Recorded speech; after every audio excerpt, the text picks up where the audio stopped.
მოგესალმებით, მე ვარ გიორგი ჭუმბურიძე და ახლა გესაუბრებით ფორერ-ბარნუმის ეფექტზე, რომელიც ხსნის თუ რატომ სჭირათ ადამიანებს ასტროლოგიის და სხვა რაღაცეებისაც. ფორერი ფსიქოლოგი გახდათ, რომელმაც თავის სტუდენტებზე ძალიან საინტერესო კვლევა ჩაატარა. კერძოდ, მან სტუდენტებს მოუტანა კითხვარი, პიროვნების საკვლევი და თხოვა რომ შეევსოთ. ხოლო შემდეგ ერთი კვირის გასვლისას უკვე პასუხები მოუტანა და გადასცა სტუდენტებს. ამ პასუხებში აღწერილი იყო ის თვისებები, რომლებიც სტუდენტებს ახასიათებდათ.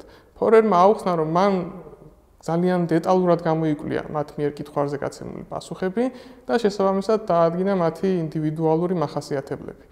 ამ ჩამონათვალში ეწერა ესეთი წინადადებები, როგორიცაა, მაგალითად, თქვენ განსაკუთრებული ნიჭი გაქვთ, მაგრამ ხანდახან ამ ნიჭს კარგად ვერ იყენებთ ხოლმე.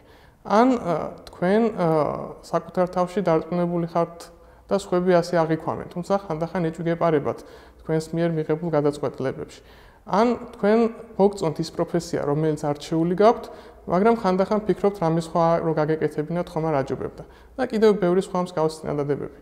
ფორერმა სთხოვა სტუდენტებს, რომ მოდით აი ეს პასუხები, რომლებიც ახლა თქვენ ნახეთ, შეაფასეთ 5 ბალიან სკალაზე.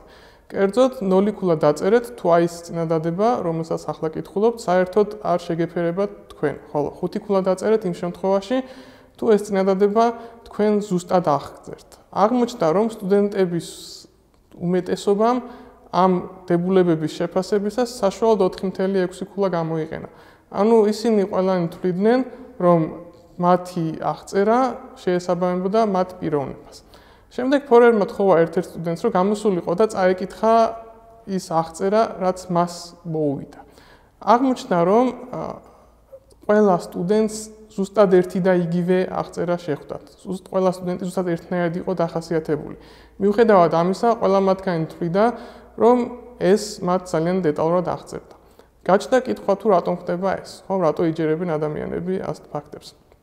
ახსნა საკმაოდ მარტივია. ფორერმა აღმოაჩინა, რომ ჩვენ ადამიანები ვიჯერებთ ფაქტებს, რომლებიც საკმაოდ ისეთი ზოგადია და არა კონკრეტული და შემდეგ უკვე ჩვენი ტვინი იწყებს ამ ზოგადი დებულებების ისე გარდაქმნას, რომ გონია რომ ის ჩვენ გვერგება.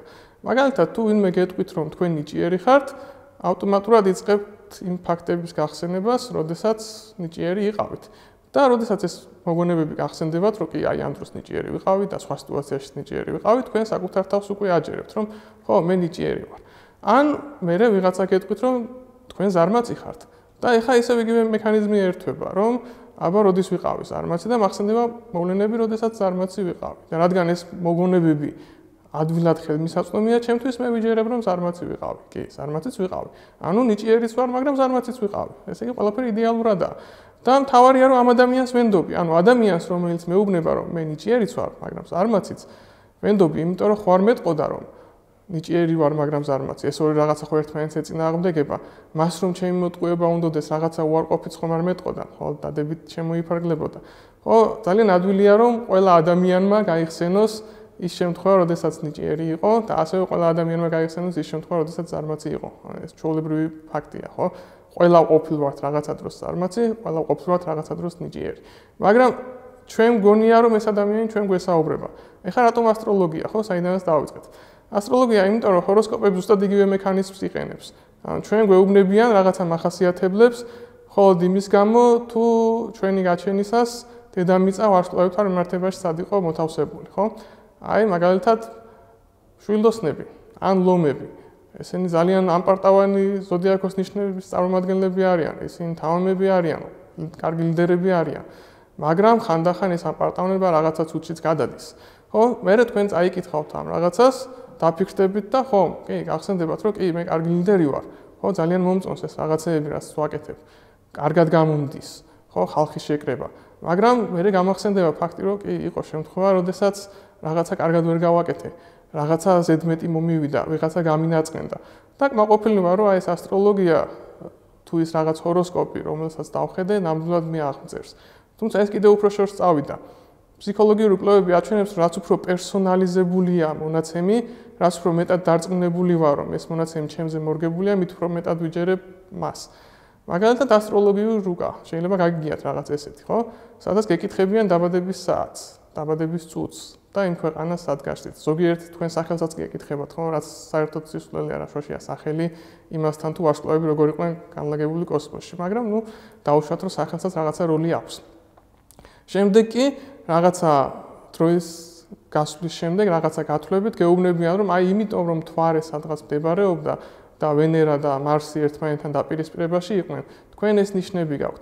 და თქვენ მაშინვე იწყებთ დაფიქრებას, რომ აი თუ ესეთი პერსონალიზებულია მონაცემი, ხომ ის ცოტაა იმის შანსი, რომ ამ დროს ვინმე სხვა გაჩენილიყო. ამიტომ ეს ნიშნები ნამდვილად ჩემია, ეს მახასიათებლები ნამდვილად მე მაქვს.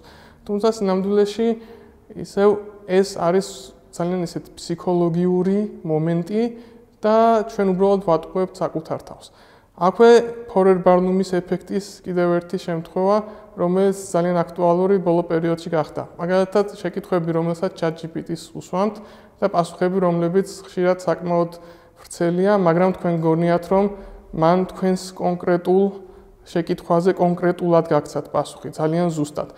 თუ კარგად დაუკვირდით ამ პასუხებს და აღმოვაჩენთ, რომ ის სინამდვილეში იმაზე უფრო ბუნდოვნად და ფართოდ გპასუხობთ, ვიდრე ეს თქვენ ერთ შეხედვით წარმოგიდგენიათ.